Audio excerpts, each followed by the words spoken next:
Roman range blood লাইনে যাওয়ার পরে সবার প্রথমে আসবে ১৬০০ ভাই টাঙ্গালো। ১৬০০ একটি নতুন ব্লাড লাইন বানাবে। কিন্তু কেন ১৬০০ নতুন ব্লাড লাইন বানাবে, তার কারণ কি? ভিডিওটি শেষ পর্যন্ত দেখলে বুঝতে পারবেন। ডাব্লিউডাব্লিউই সম্পর্কে ভিডিও পেতে রেসলিং ইন্ডিয়া চ্যানেলটি সাবস্ক্রাইব করে পাশেই থাকবেন। কেন ১৬০০ ব্লাড লাইন বানাবে?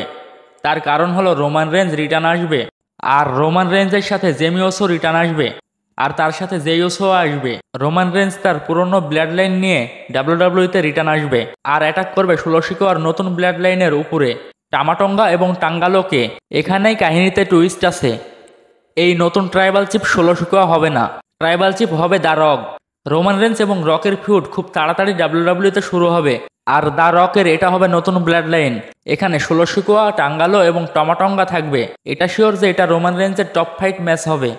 রোমান রেঞ্জ যখন রিটার্ন আসবে তখন রোমান রেঞ্জের সামনে ৪ জন রেসলার আসবে, আর রোমান রেঞ্জের সাথে তাদের ভয়ঙ্কর ফাইট হবে।